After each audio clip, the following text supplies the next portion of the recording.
social media, or you can just pop into the library and have a chat with a member of staff who will be able to tell you what we've got going on. So I think that's everything from me. So without further ado, please do join me in extending a really warm welcome to author Richard Gadz.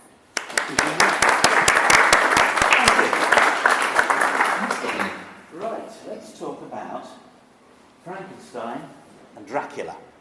Now these two books bookended the 19th century. Frankenstein, 1818, Dracula, 1897. And although they were published at opposite ends of the century, they had an enormous amount in common. Both of them were partly inspired by a dream. Both of them overshadowed everything else that their respective authors wrote for the rest of their careers. The writing of both was overshadowed by a father figure of some kind. Both of them were mauled by the critics. Both of the main characters in them quite quickly mutated away from the author's original intentions, and both of them were cemented eventually into world consciousness, as it were, becoming globally known figures in exactly the same way and in exactly the same year. So to begin, we need to go back to 1815, the eruption of the volcano Mount Tambora in Indonesia threw 10 billion tons of rock up into the sky, created a pall of volcanic dust that surrounded the earth and caused famines and freak weather events for the best part of 5 years. And so the following year, 1816, was Europe's year without a summer.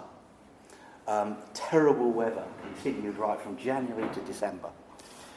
And in the middle of all this, in April, some poets went on holiday. They went to stay at the Villa Diodati on the shores of Lake Geneva in Switzerland. Switzerland at that time was very flooded because of all the bad weather. All the rivers had burst their banks, most of the lakes had burst their banks. Not the ideal spot to go and have a break, but this is where they chose, for reasons we'll find out in a minute. Now, in the party were, beginning with Percy Bysshe Shelley, rather gangly guy, rosy-cheeked, constantly on the run from his creditors, constantly in debt. This is a guy who's very up on the science of the day. When he was quite a small child, he had almost an obsession with running experiments involving acids and explosives and electricity. He managed to burn down a tree. He electrocuted his sisters, one of his teachers, and a cat. One of them fatally. It was the cat. And he wasn't particularly known as being a poet at the time. He hadn't really written all that much. But what he was famous for, or rather notorious for, was the fact that 2 years earlier, in 1840, he had eloped. He had left his wife and 2 children and eloped with Mary Godwin. Mary, not Shelley at that time, they weren't married. She was came along to Lake Geneva. She'd been very travel sick the whole way from London. She had with her their little son William, who was a few months old at the time. She was 18 years old at this point, rather pale, scholarly girl, very well read, very well educated. She had literally grown up around all the great thinkers and philosophers and artists and writers of the day. She was, again, she wasn't famous in her own right, but the pair of them were absolutely infamous all over Europe. The gossip was extraordinary. These are probably the first two people, along with Byron, who were famous for being famous. That very modern thing that we think of now. And with her, she had her half-sister, Claire Claremont, also 18 years old. It was Claire that made them go to Lake Geneva. They wanted to go to Italy. But Claire persuaded them to go to Lake Geneva for one reason alone. It's because she knew that Lord Byron would be there. She'd already started an affair with Byron, and she wanted to rekindle it. And this was the only reason that she said, no, let's go to Geneva. Lord Byron, Claire was, she later described her relationship with Byron as 10 minutes of pleasure and a lifetime of pain. But at this point, she was still very much a Byron groupie. Byron himself, nothing like the portraits. He was a guy who, a lot of the time, was almost as fat as me. He was very self-conscious about his weight. He was constantly on a diet, smoked a lot and chewed tobacco to try and suppress his appetite. Very self-conscious, too, about his club foot and the fact that he had one leg shorter than the other. So most of the time he walked around in a large iron brace, which for some reason doesn't get depicted on the paintings. Also, by all accounts, an absolute swine. He had with him, as well as an entourage of servants, Dr. John Polidori. Polidori was, he had him along as Byron's personal physician and accountant, but basically he was his drug supplier. Polidori would supply Byron with lots of an opium medicine available off the counter called Black Drop. And while they were in Geneva, he supplied Shelley with a lot of laudanum for Shelley's nervous headaches. But Polidori himself was a brilliant guy, very scholarly, just like Mary was. Very tall, handsome, rather shy, rather melancholy. And above all, he wanted to be a poet. He was desperately keen to be a poet. He was terrible at it, but that's the circles in which he wanted to move. And that's why he stuck around with Byron. Because Byron treated him absolutely appallingly. He called him Polly Dolly and Dr. Dory. He took the mickey out of him constantly. And Polidori just took it all because he wanted to be associated with the poetry set. So these guys, on holiday, in the villa, shut in, basically, for two reasons. One, because the weather was so bad, they had electrical storms all around the area like had never been known before. And also because the news that these well-known people, that Byron and this scandalous couple were staying at the villa, had become public knowledge in Geneva for the simple reason Polidori had told people. He would go around the town, and wherever he went, oh, by the way, I'm staying with Byron and the Shelleys up at the... I think, oh, really? So naturally, in the end, they couldn't really go out. There was a hotelier on the other side of the lake who actually put up a telescope and charged people to come in and have 5 minutes looking to see if they could spot these famous people on the other side of the lake. So naturally, like any group of people shut in on holiday, they got tetchy. They got very bickery.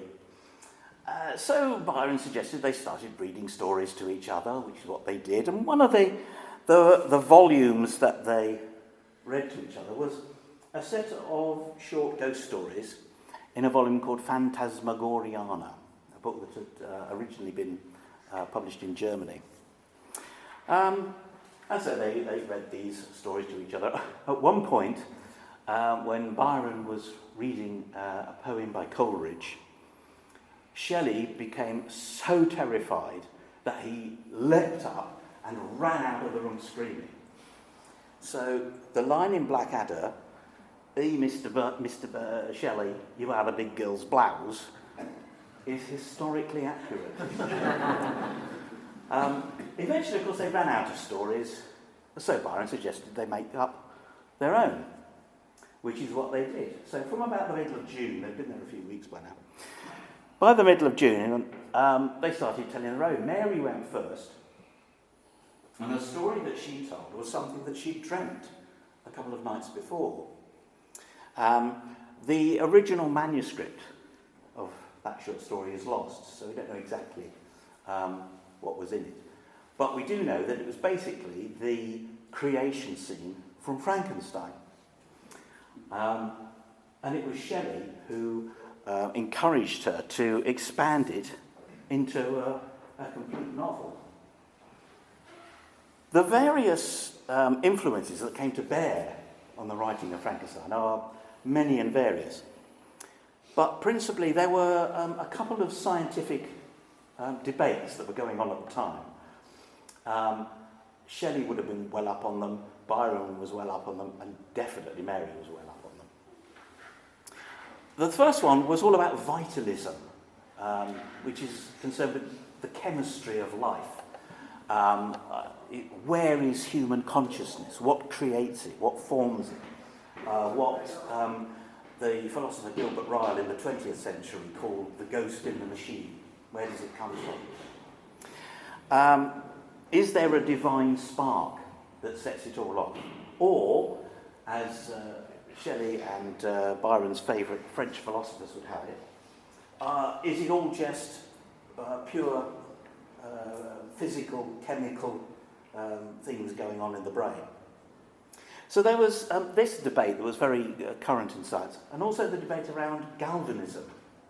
Galvanism was the study of electricity in biological organisms, in particular in the human body.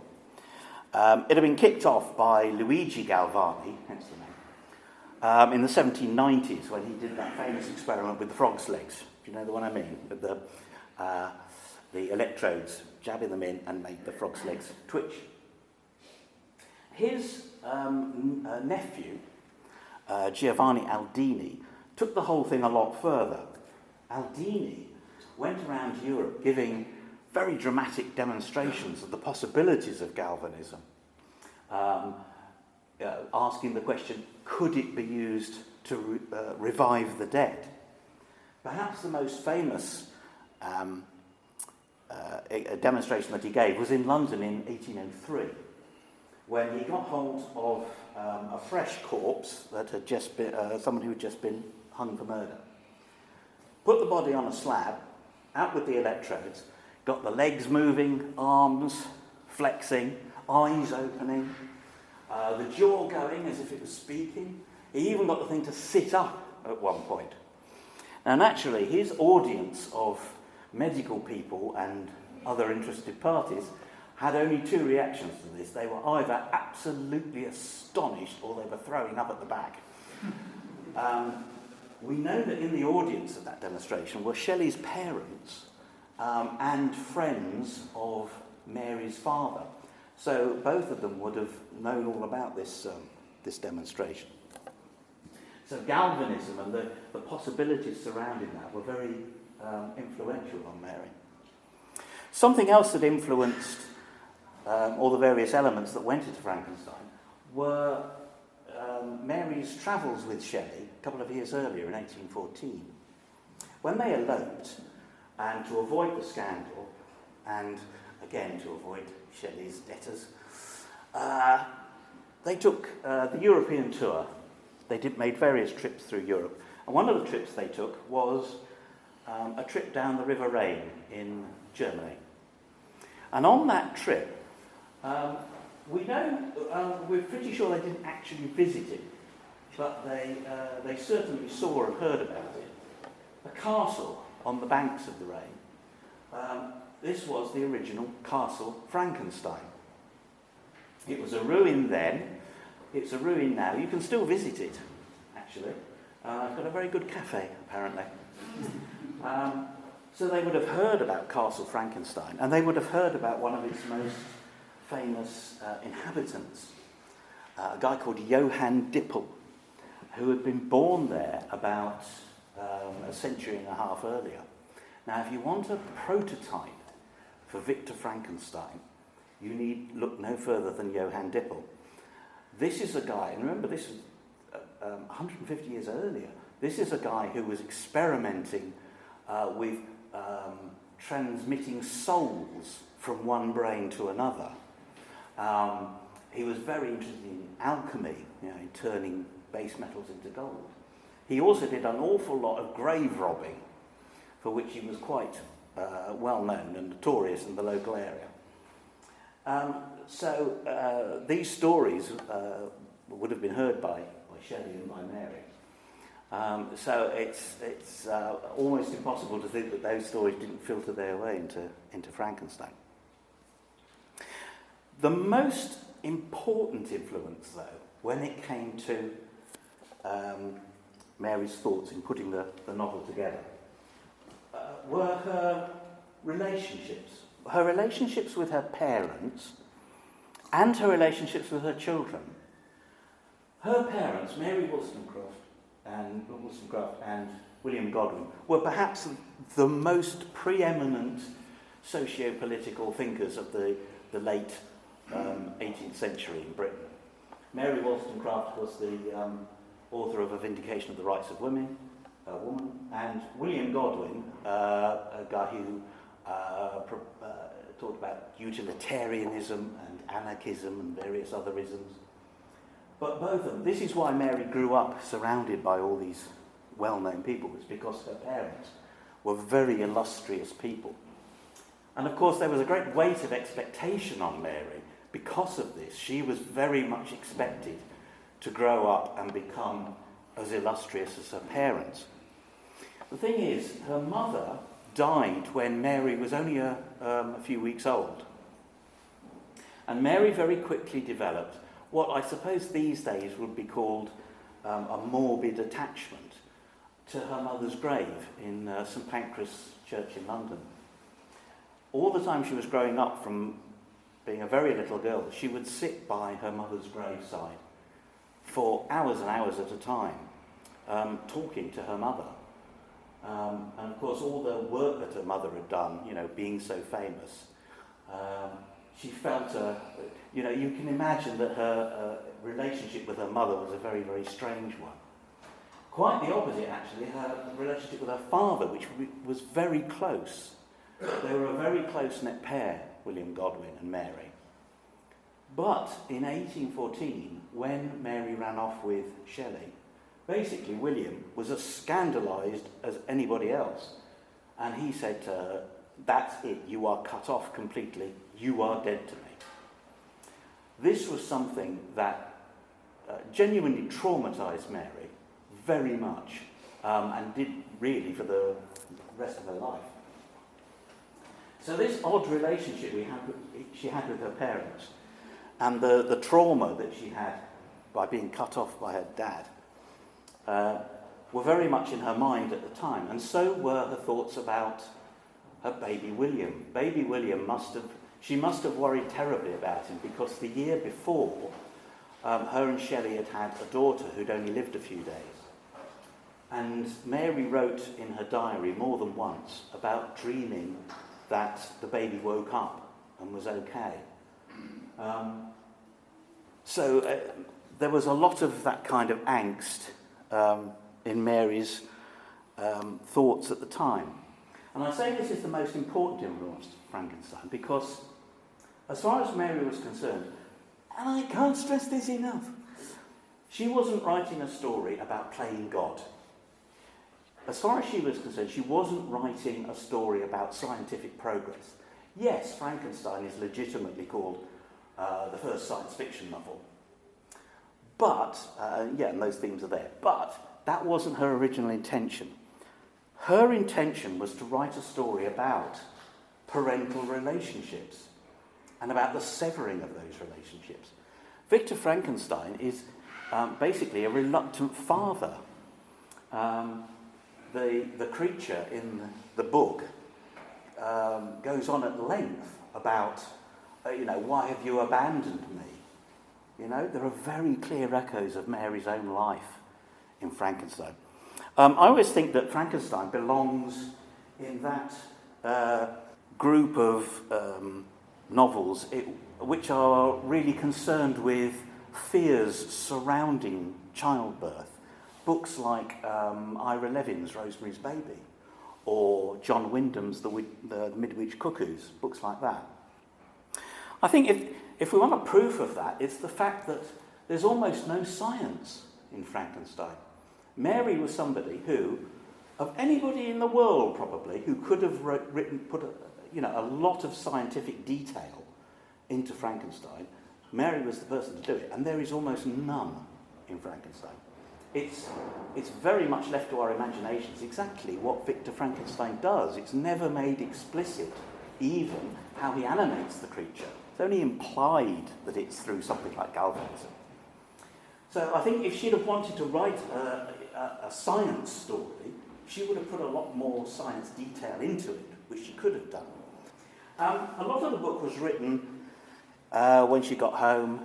A lot of the book was written in Bath. She lived in a house right outside Bath Abbey for a little while with Claire to hide Claire's pregnancy. Yes, Byron. The house doesn't exist anymore, unfortunately. So the Frankenstein Museum that's in Bath isn't actually in Mary Shelley's house. It's a few streets away. The spot where the house stood, though, there is a plaque marking the spot. And ironically, underneath that spot today, under the pavement, there is an electricity substation. So, weirdly, the spot where Mary Shelley wrote most of Frankenstein is actually supplying electricity now to most of Bath. She published it first in an anonymous edition in 1818. Not particularly unusual. Lots of first editions were published anonymously at the time. And then in 1831, wrote or revised a few bits and pieces, put it out in a second edition, and that's when the name Mary Shelley first appeared on the book. She didn't make a lot of money out of it. It did okay. She earned precisely £14, 13 shillings and 10 pence, which is about 900 quid in today's money. So nothing changes for writers. Sir Walter Scott, who was a writer that she quite admired, absolutely hated the book. And the Gothic novelist, William Beckford, who you'd have thought would have seen what she was getting at and liked the thing, he bought a copy and then wrote in the margins, "This is perhaps the foulest toadstool that has yet sprung from the reeking dunghill of the present times." So mixed reviews, really. Frankenstein was kept alive in the public imagination after that by various stage versions that appeared, beginning in about 1823 with a play called Presumption, or The Fate of Frankenstein. And it was these stage versions that changed the narrative into being a story about playing God. This is where that all comes from. Not the book, but the stage versions. This is where you find Victor Frankenstein as mad scientist, not as dad, not as a student. This is where you find the word Frankenstein being used for both monster and creator. I do it quite a lot, ignore it when I do it. And this is where you find the monster being portrayed as a sort of lumbering, inarticulate monster, as a beast, not as the very articulate, thoughtful character that he is in the book. Let's rewind slightly, back to the villa. And there they are telling stories. Polidori, came to Polidori's time. He told his story. It was complete rubbish.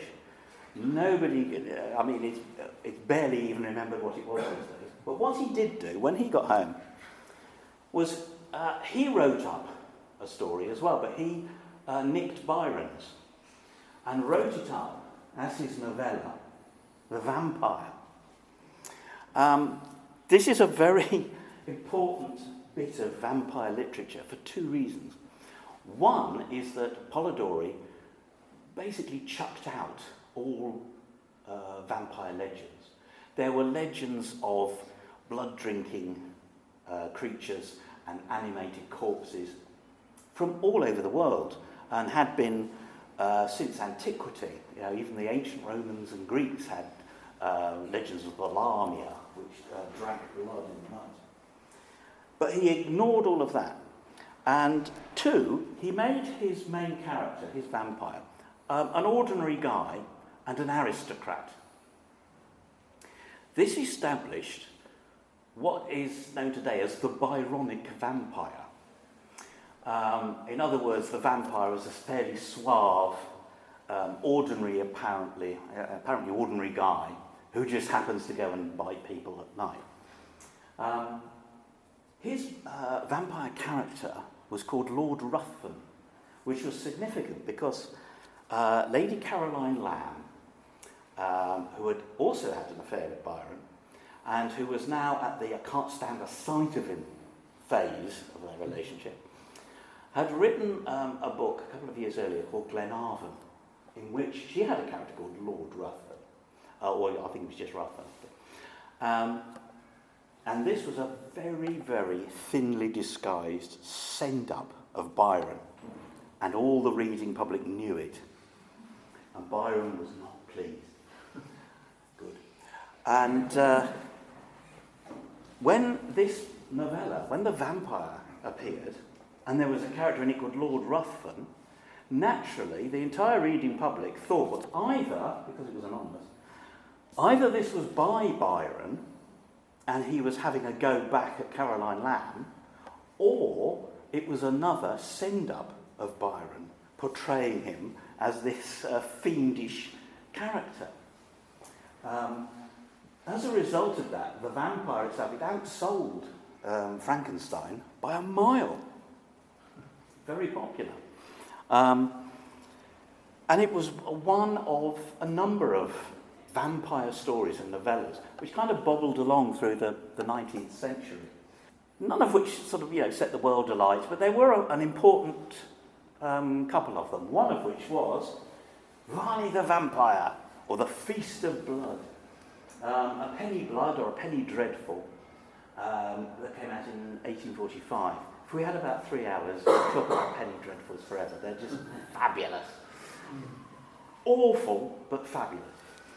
And Varney the Vampire, as terrible as the writing is, was very important because it introduced fangs to vampires. Being the sort of book it was, it wanted to emphasise, the nasty bits. So it gave Varney fangs, as you can just about see there, which no other book had actually made explicit before. The other thing that was particularly influential when it comes to Dracula is a novella by Joseph Sheridan Le Fanu called Carmilla, which was the first vampire story which made vampires seem seductive or sexy. It's not an angle I quite understand in respect of vampires. What is sexy about bloodletting? I have no idea. But it stuck with the whole vampire thing ever since, so it was important. And all of these things, the vampire, and Violent Vampire, and Carmilla and everything, they all fed their way into Dracula. Bram Stoker, born in Dublin, trained as a civil servant, trained as a lawyer for a little while. He ended up in London and managed the Lyceum Theatre for 27 years. For one reason only, it's because at the age of 17, he'd seen a performance given by the well-known actor Sir Henry Irving. And it's no exaggeration to say at that point he became a devoted acolyte of Irving. It's no exaggeration to say he was truly in love with the guy. Henry Irving himself was, I think today, what we'd think of as a sort of declamatory actor. You know, George Bernard Shaw famously said that every time Henry Irving goes on the stage performing Shakespeare, he commits bardricide, which sort of tells you all you need to know. And in a weird echo of the relationship between Polidori and Byron, Irving treated Stoker with complete contempt. You know, this guy was as devoted a sidekick as you could ever hope to have, and Irving treated him appallingly. And Stoker basically took Irving and made him Dracula. Not his character perhaps, but his bearing and his mannerisms and the way he spoke, you know, the haughtiness of Henry Irving. And that was one of a whole load of things that went to influence Stoker. The novel was sparked, again, by a dream which he had in 1890, a good 7-8 years before the novel actually appeared. This was a dream which haunted him and disturbed him very much. In it, he was in a place he didn't recognise, and a young woman he didn't recognise comes up to him, kisses him on the neck, and at that point a large male figure appears out of the mist and says, "Leave that man alone, he is mine." Stoker was really disturbed by this dream, and it preyed on his mind, and it became the kernel from which the whole of Dracula was spun. He spent years doing research. He was one of these sort of magpie writers who sort of takes little bits and pieces from all kinds of things that he reads or hears about, or, you know, he did lots of research into Eastern Europe and this and the other. Whenever he went on holiday to Whitby, and that is why Whitby appears prominently in the novel. While he was in Whitby, he heard about a ship that had come aground at Whitby called the Dimitri. And this is why the ship, the Demeter, runs aground in Whitby Harbour in the novel. So he would take all these little strands from real life to weave them together into Dracula. He made the novel an epistolary one, i.e. Made up of diaries and letters and all that kind of thing. Purely because Wilkie Collins, the Victorian writer who was kind of second only to Dickens, wrote books like The Woman in White and The Moonstone and things like that as an epistolary novel. And Stoker was deliberately emulating that because those books had been very successful in that form. He was also, just like Mary Shelley, Stoker never set out to write a horror story. The term horror story didn't exist until about the 1920s or so anyway. Stoker was writing what was then called a romance, or a dark romance, or a horrid romance, which I think is rather nice. But as far as Stoker was concerned, what he was writing was an adventure story. He was pals with Arthur Conan Doyle. So, of course, he'd seen the huge success that Arthur Conan Doyle had with a character that escapes me at the moment. And he was emulating that. He was writing an adventure story, but just with an unusual bad guy, as far as he was concerned. He was one of those writers, in fact, he was trying to write what these days would be called a techno-thriller, because he put into it all kinds of newfangled things, like wax cylinders, and blood transfusions, and typewriters, you know, all these new gadgets that were coming onto the market.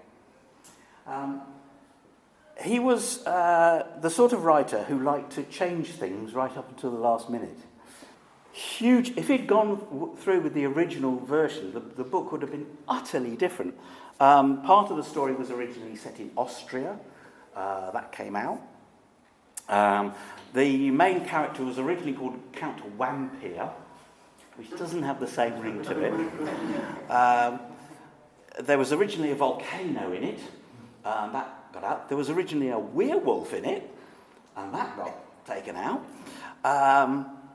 Right up until almost publication, the book was called The Dead Undead, which is as leaden a title as I can think of. The name Count Dracula, a lot of people think there's a strong association with Vlad the Impaler and Vlad Tepes. There isn't really. The only thing that Stoker took from Vlad the Impaler was his name. Dracula, meaning the dragon or the devil, and the A at the end meaning son of. And that's really the only connection at all with Vlad the Impaler. There isn't a historical one or anything. Although Stoker did add an awful lot of original stuff into Dracula. He was the one who came up with mirrors and garlic turning into a bat, crucifixes, the whole idea of a vampire hunter. All of this is complete Stoker. So he added a huge amount to the vampire lore, as it were. He was originally going to make the story, and this emphasises how he was writing an adventure story. It was going to make it basically a sort of detective story with people from the Metropolitan Police investigating what was going on. But he thought back to the complete mess that the Met had made of investigating Jack the Ripper, and he changed his mind. I thought that, if they can't catch Jack the Ripper, they're never going to catch a supernatural entity. So that's the only reason that Van Helsing as a character appeared, purely because that he didn't trust the police to catch the bad guy. So here we are at the end of the 19th century. Frankenstein's been bubbling along. Dracula, which was a huge hit, unlike Frankenstein, for various socio-economic reasons, which again, if we had 3 hours, we could talk about. It's fascinating stuff. Bubbling along, and then these various stage versions kept going until we get to the crunch year, the year 1931. 1931 was the year in which Universal Pictures made film adaptations of both Dracula and then Frankenstein.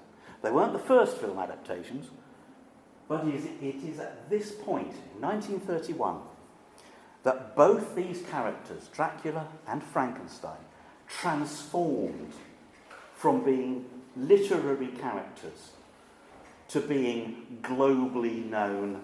I hate to use the term icons because it's so overused, but there isn't a better one. Global icons. These films established forever the kind of the visual shorthand, as it were, of these characters. And by that I mean, say you think about a deer stalker and a pipe, Sherlock Holmes, or any detective really. All you need is a tuxedo and a gun, James Bond, or almost any spy. It's the same with these characters, part of a very tiny number of characters who are basically, who have a kind of iconography. Dracula, you've only got to put on a cape and go, I want to suck your blood. It's Dracula. Frankenstein, you've got a flat head, bolts in the neck, that's the monster. And it has been ever since 1931, despite all the remakes, all the Hammer films, which are brilliant, all the remakes and reworkings of these characters. It's these iterations of those characters that are still the ones that basically mean those characters, that are in the, as it were, the zeitgeist.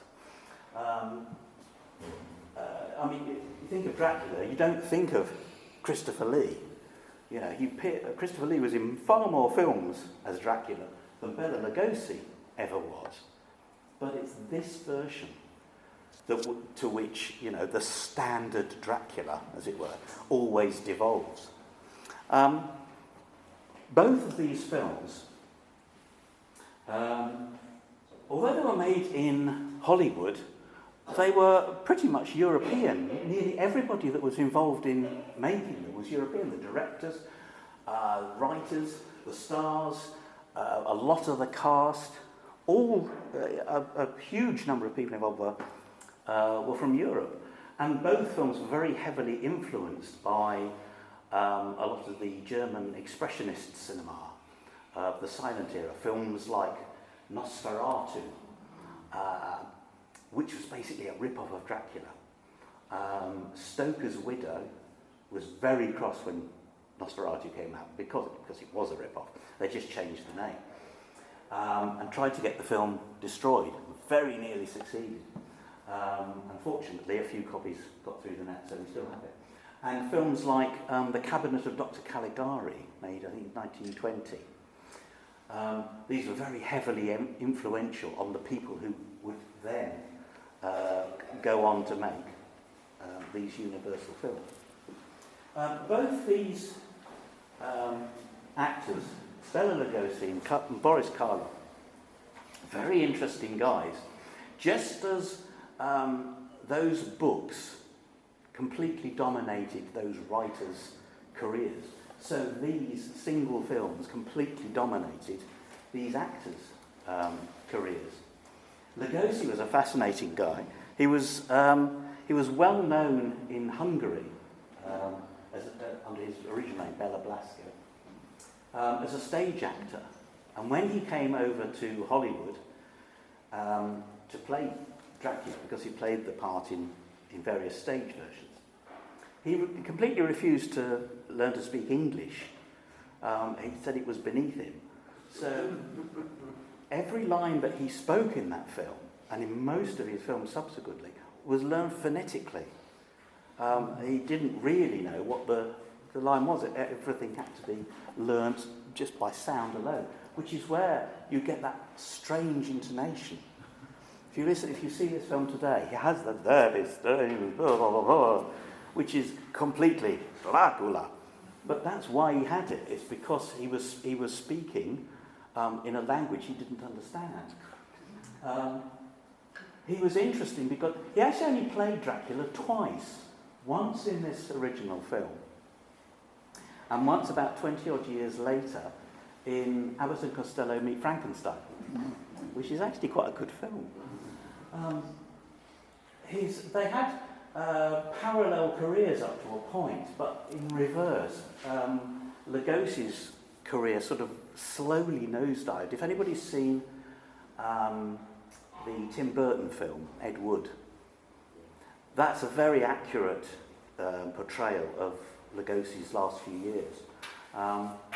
He was married 5 times. His first marriage lasted 3 days. When he died in 1956, he was buried in his Dracula outfit because it was so much a part of him. And he had a huge portrait of himself as Dracula in his living room. And after he died, his 5th wife used it as a dartboard. So, again. And Karloff, again, is a very interesting guy. All of his family were in the diplomatic service. He was the only one who went into acting and was quite, the rest of his family were quite snobby about it. What on earth do you want to do that? You'll starve. And he very nearly did. He went to Hollywood and was doing bit parts for quite some years and couldn't get anywhere in the business at all. Partly because he had an unusual face and he had quite a pronounced lisp. So he didn't quite fit in there. He was in the original 1932 version of Scarface. And if you see him in that, you can see this cadaverously thin guy. His clothes are almost falling off him. He's supposed to be a brutal gangster. But he looks like, one puff of wind would blow him over. The story goes, famously, that James Whale, who directed Frankenstein, brilliant guy, absolutely brilliant. Again, if we had 3 hours, I could talk just about Bride of Frankenstein, the sequel, because he's just brilliant.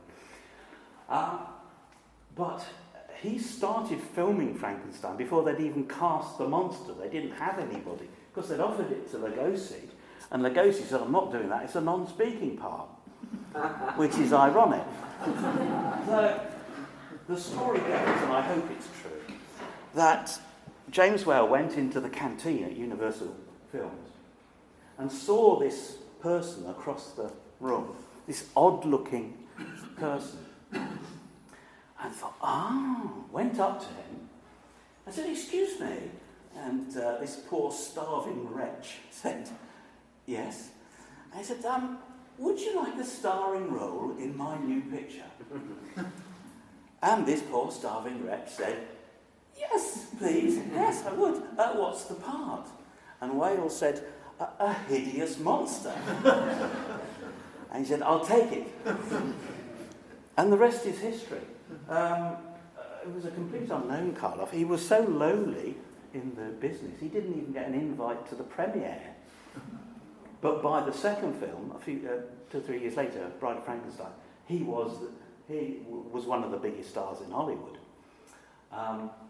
You can tell he became... I should have put a picture of from Bride of Frankenstein up here, because there's a marked difference. You can tell how well he'd done in the years between the first film and the second film. In this first film, he is very thin, as you can see. He also took his dental plate out to play the part, so that his cheeks would look even more sunken and death-like. But by the time he got to the second film, he'd had plenty to eat, and he's much chunkier. If you look, you can see he's much fuller in the face, and he wouldn't take his dental plate out then. So there is a noticeable difference. So even though the monster died at the end of that film and was buried, he crawled out of the thing where he was buried, much better fed. But Frankenstein, by the way, if you want to see these films, Frankenstein's by far the better one. It's quite difficult now to think back to why Dracula in this form was scary, and it did scare people. It's because it seems quite detached from us now, very stagey. But Frankenstein is still a film that you can watch now and, have the cushion up like that. It's just one of those films. Right, I have droned on enough. Does anybody have any questions about any of these characters or anything we've talked about so far? Yes? You might have mentioned it, but what's the Transylvania link? Oh, yes, interesting. Stoker never went to Transylvania.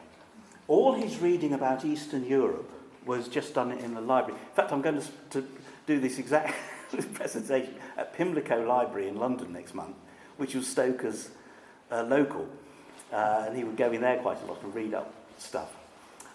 Interestingly, so the fact that it was set in Transylvania was really just to make it exotic, just to give it an exotic locale.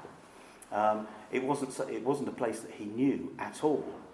And so when people afterwards said, that was very realistic depiction of Transylvania, I said, yeah, thanks very much. And it was just purely based on travel guides, which, interestingly, is where the word Nosferatu comes from. Nosferatu is not a word that appears in any Eastern European language. Stoker found it. It was mistranslated in a travel guide that he read, and he misapplied it. So Stoker invented the word Nosferatu. It isn't actually a real word. Right, any other questions at all? Yeah. Did Frankenstein eventually sell? Did Mary Godwin ever make any money from all the publishers? No, I mean, it was, although it dominated her writing, she didn't write all that much. She wrote a very good sort of apocalyptic novel called The Last Man, which is probably a more readable book, actually, than Frankenstein. Frankenstein's very condensed. But The Last Man is a brilliant book, and nothing she ever wrote really took off. Presumably Frankenstein eventually picked up, so... No, well, she didn't... Well, put it this way, she never made much money out of it. She became very famous off the back of it, but she never made money on it. She actually went to one of those stage versions that mutilated her book, and she quite liked it. she actually wrote to the people who'd done it and said, yeah, it's quite all right. Which is an odd thing, because, writers these days generally do not like the adaptations of their books. Anybody else? Yes? Do you prefer Dracula or Frankenstein? Oh, that's an interesting question. I think personally, Frankie, just because I just love those films so much. I think it's this is a nice segue into my novels, isn't it? My first one was a sort of variation on Frankenstein, taking the story 90 odd years forward, and the latest one is a kind of twist on Dracula, doing something new with that. Thank you all very much for listening. It's been an absolute pleasure to talk to you, and I hope we've learned something about these characters. Thank you.